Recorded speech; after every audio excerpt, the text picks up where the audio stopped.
Durant l'edat mitjana, durant el XVI i el XVII, ja ho he recalcat, València concentra les màximes vitalitats del país.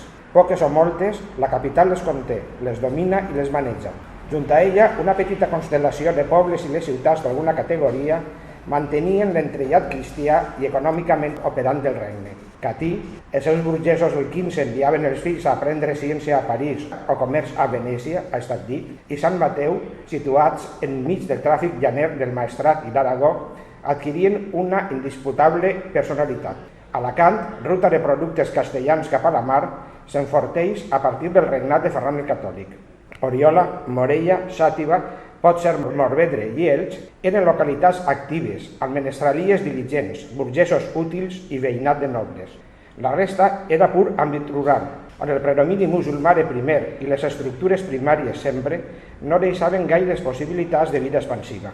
L'home de minifundi, el vassall o l'arrendatari carregat de gavelles, era un animal obscur i de mans lligades, capaç només de revoltar-se quan les circumstàncies se li feien intolerables. Els senyors, passada l'etapa de l'agressivitat feudal, s'instal·laren a les ciutats.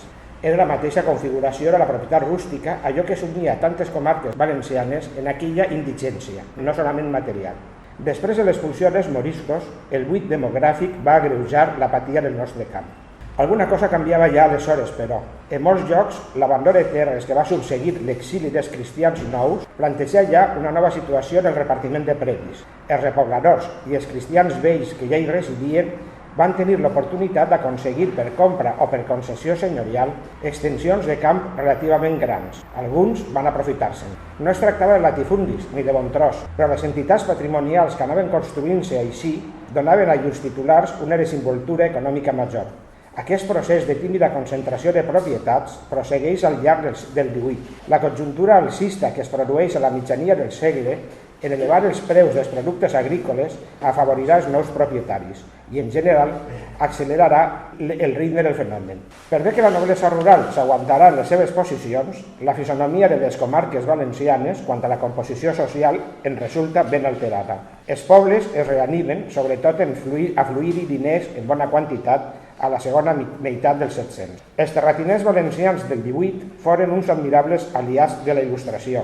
Ells van promoure, mirant per ells mateixos, però també induïts pels corrents de l'època, moltes de les innovacions que restauren el nostre camp. Obres de reg, canvis de tècniques en el treball, substitució de cultius, rompuda de terres incultes, sanejament d'espais empantanats. Alguns, per matrimonis o valent-se de trampes genealògiques, s'uneixen a la petita noblesa camperola.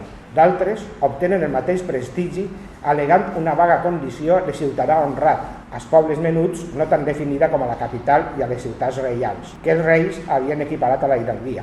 Encara avui podem trobar en la ruralia valenciana enormes casalots del 18, amb portalades d'heràldica menor que testimonien l'opulència d'aquella gent.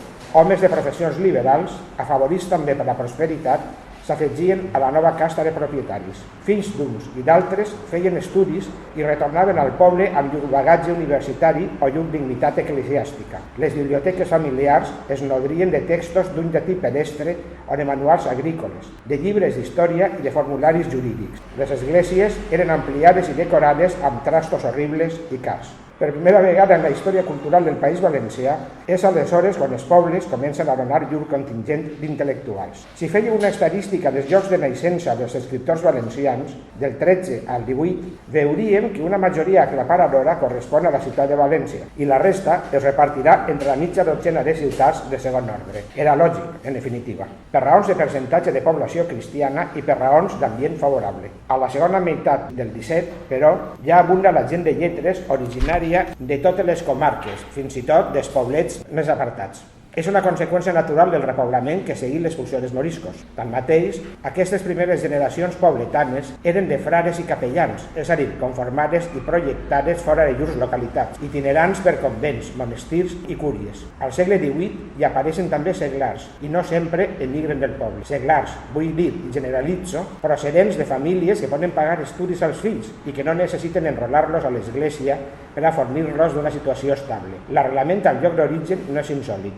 Gregori Mayans i Siscar, en la seva casa d'Oliva, en seria un exemple. Incorporats a la ciutat, aquests intel·lectuals de procedència culac hi aportaran una sova nova, de la petita noblesa rural, dels grans propietaris fonciers, tal com de la burgesia mercantil i industrial i de la noblesa urbana, surten els homes de la il·lustració valenciana. Les lleis de desvinculació i de desamortització dictades pels governs liberals espanyols al llarg del XIX vingueren a reforçar les posicions d'aquesta classe ascendent.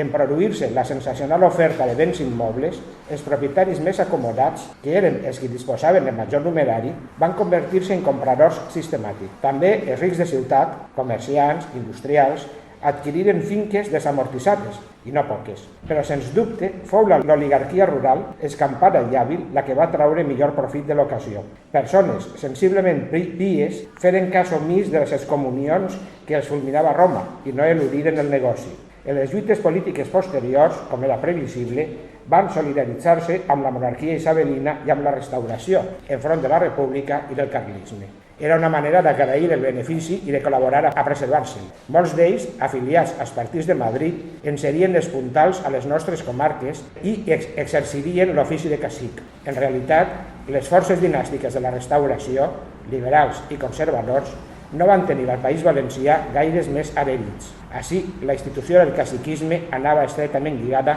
a la gran propietat rústica.